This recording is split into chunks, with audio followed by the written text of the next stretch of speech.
अक्सर यह सवाल पूछा जाता है कि लेबर कोर्ट में मुकदमा कैसे करें। तो लेबर कोर्ट में मुकदमा करने के लिए यह जानना जरूरी है कि लेबर कौन है और किसके खिलाफ मुकदमा करें। तो लेबर दो तरह के होते हैं। एक लेबर तो वो होते हैं जिनकी नियुक्ति होती है, यानी अपॉइंटमेंट होता है, और एक लेबर वो होते हैं जिनकी नियुक्ति यानी अपॉइंटमेंट नहीं होता है, सीधे काम पर लगा दिया जाता है। सीधे काम पर लगाने का मतलब ये है कि कोई कंस्ट्रक्शन का काम चल रहा है, कोई फैक्ट्री बन रही है या कोई फैक्ट्री बन रही है या ओवरहालिंग हो रही है या कुछ भी है, कंपनी है, तो उसमें अगर काम करने के लिए बाज़ार से जैसे मिस्त्री लगा दिया, क्लर्क लगा दिया, टाइपिस्ट लगा दिया और इसी तरीके से ला करके काम कराने लगे बिना नियुक्ति के, तो वो भी कर्मचारी हैं और जिनको अपॉइंटमेंट किया गया वो भी कर्मचारी हैं। दोनों में कानून में कोई भी दोनों के बीच में भेद नहीं है।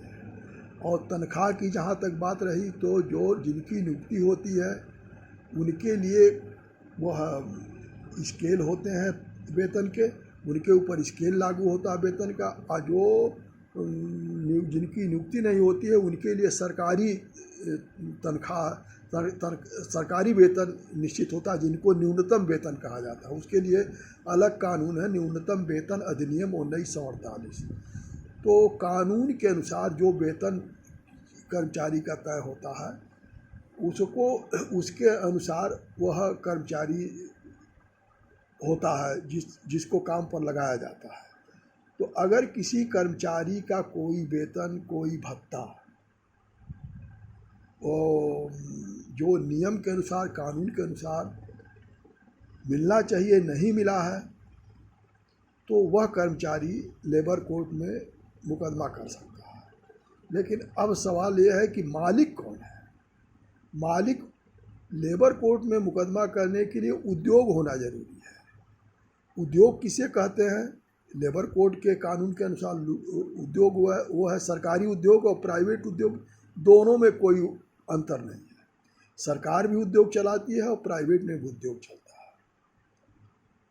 किसी भी तरह का काम हो, जैसे सरकारी में रेलवे हो गया, रेलवे, बैंक, पोस्ट ऑफिस, वृक्षारोपण, जंगल कटाई, और इसी तरीके से कोई भी कहीं पर भी जो सरकार जहाँ कोई फैक्ट्री बनवाती है, चलाती है, तो उसमें जो है कर्मचारी अधिकतर जब निर्माण होता है तो उस समय कर्मचारियों को ला करके बाज़ार से रख लिया जाता है।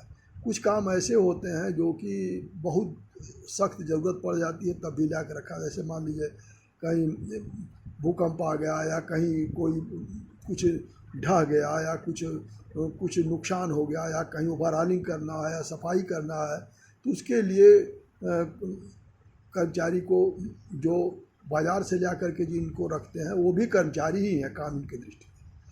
काम पर जब ही काम पर रखेंगे उसके लिए नियम है कि वो क्या करेंगे और कैसे उनको काम पर रखेंगे। अब अगर कोई मालिक अगर किसी को, चाहे प्राइवेट हो चाहे सरकारी हो, अगर काम पर रखने के लिए जो सरकारी नियम है, जो सरकारी फॉर्म है वह नहीं भरा है, तब भी वो अगर कोई काम किया है तो वो कानून में वह पकड़ है, कानून पकड़ लेगा कि वो सही है कि झूठ है। वो क्योंकि अधिकतर प्राइवेट वाले कम गलती करते हैं, लेकिन सरकारी विभागों में बहुत गलती होता है। सरकारी विभाग मनमानी करते हैं, कर्मचारियों को रख लेते हैं और उनको नियम के अनुसार न तो वेतन देते हैं और न तो भत्ते देते हैं। प्राइवेट वाले बल्कि डरते हैं और डर के काम करते हैं और वो गलती कम करते हैं, मेरी समझ में, जो जैसा मैंने देखा है, मेरे सामने जो आया है। तो कहने का मतलब यह है कि कोई कर्मचारी, चाहे सरकारी उद्योग हो चाहे प्राइवेट उद्योग हो, चाहे कर्मचारी की नियुक्ति हुई हो चाहे नियुक्ति न हुई हो, अगर उसने काम किया है तो उसको जो धन मिलना चाहिए उस धन को पाने के लिए जो वह वह लेबर कोर्ट में सीधे मुकदमा कर सकता है। और मुकदमा करने के लिए उत्तर प्रदेश औद्योगिक विवाद अधिनियम 1947 के धारा 6H2 का फार्म है, वो फार्म भर दिया जाएगा। फार्म भर करके वो लेबर कोर्ट में जमा हो जाएगा और उसमें न तो कोई कोर्ट फीस लगेगा न तो कोई चार्ज लगेगा। बस उस फार्म को कहीं से फ़ोटोकॉपी करा सकते हैं, किताब से फ़ोटोकॉपी करा सकते हैं और लेबर कोर्ट में भी रहता है वहाँ से ले सकते हैं, या उसको नोटिस बोर्ड से ले सकते हैं, हाथ से लिख सकते हैं, जैसे भी चाहें। फार्म भरा होना चाहिए, फार्म पर भर करके उसके साथ वो जो धन मिलना है, जैसे मान लीजिए किसी कर्मचारी को वह शहर में काम करता है तो उसको भत्ता वहाँ 100 रुपया है, और कहीं तहसील में काम करता है वहाँ भत्ता 90 रुपया है, और कहीं वो बड़े शहर में चला गया वहाँ भत्ता 200 रुपया है। तो जहाँ जहाँ काम कराया जाएगा वहीं वहीं के अनुसार भत्ता जो है बदलता जाएगा। जैसे कुछ भत्ते ऐसे होते हैं जो बदलते रहते हैं, जैसे सिटी अलाउंस है, और ऐसे आवास भत्ता है, होटल का चार्ज है। तो ये सब जो भत्ते होते हैं ये शहर शहर के अनुसार बदलते रहते हैं। तो इनके लिए अगर उस जो भत्ता मिलना चाहिए अगर वह नहीं मिला है तो उसके लिए कर्मचारी लेबर कोर्ट में सीधे मुकदमा चल सकता है।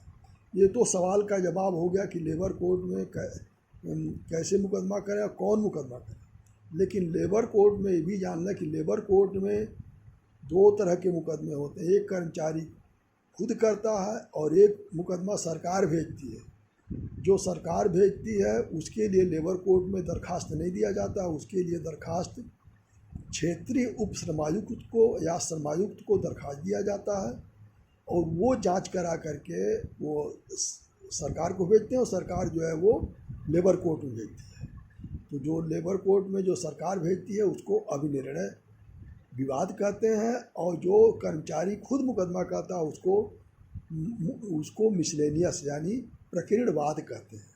और इस तरह से ये जो सवाल है कि लेबर कोर्ट में मुकदमा कैसे कर सकते हैं, तो यह सवाल जो है वो इसका उत्तर तो बड़ा लंबा हो जाएगा, और उतना जो है इतने जल्दी बताया नहीं जा सकता है। लेकिन सिर्फ इतना है कि लेबर कोर्ट में मुकदमा जो कर्मचारी खुद कर सकता है वह वही धन करेगा, उसी धन के लिए करेगा जो पहले से उसको पाने का अधिकार है, जिसके लिए नियम या कानून है और वो नहीं दिया गया है तो वो उसके लिए कर सकता है।